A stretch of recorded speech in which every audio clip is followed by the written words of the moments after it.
এই ভিডিওটা দেখে প্রথমে ভাবছিলাম কোনো প্রেসিডেন্টের ছেলে আইতেছে, ওমা পরে দেখি যে আমাকে টিকটকা টুকাই মামুন না। হালার পর হালায় এতদিন আসছিল ছেলে, কিন্তু ওর ভাবসাব দেখে মনে হইতেছে তৃতীয় বিশ্বযুদ্ধ শেষ করে আইছে। ঠিক বলেছেন। সবকিছুই ঠিক আছে, কিন্তু পাশে মহিলাকে ব্যাগ লিয়ে হাঁটতেছে, এটা কেডা? আমি বলুম না, আমার শরম করে। কষ্ট হয় না, ইবাদত করছি। তো আপনি জেলে কি ইবাদত করছেন একটু খুলে কোন, জাতি জানতে চায়। কোরআন শরীফ নিয়ে নিছি বেটা। ওরে সর্বনাশ, 70 সাল ছাড়া এবার বেচতে যাবো গা। এই জেলের উসিলায় সবই ঠিক আছে, কিন্তু এখানে বাঁশি বাজায় কোন হালায়? মানুষ কি করবে? আমরা মানুষ, কে কইছে আপনি মানুষ? আপনি তো দেখি সাক্ষাৎ ফ্রেস্তা। কিন্তু আমি আল্লাহর কাছে এটাই দোয়া চাই, কোন দোয়াটা চাও, যাতে বাবা রেখে মারে মারতে পারো, এই দোয়া?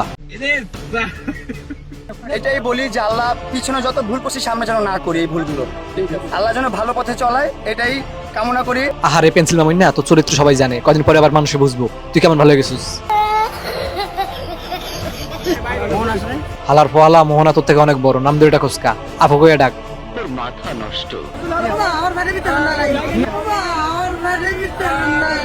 হান্দে যান হান্দে যান, আমরা যাতে কয়েকদিন শান্তিতে থাকতে পারি।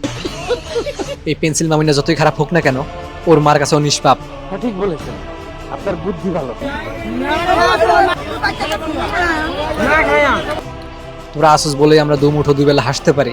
ডিপ্রেশন। দেন খালা, জোরে চাপ দেন, চাপ দিয়ে হালার ফলার মারে ফেলান, ওর যন্ত্রণা আর ভালো লাগে না।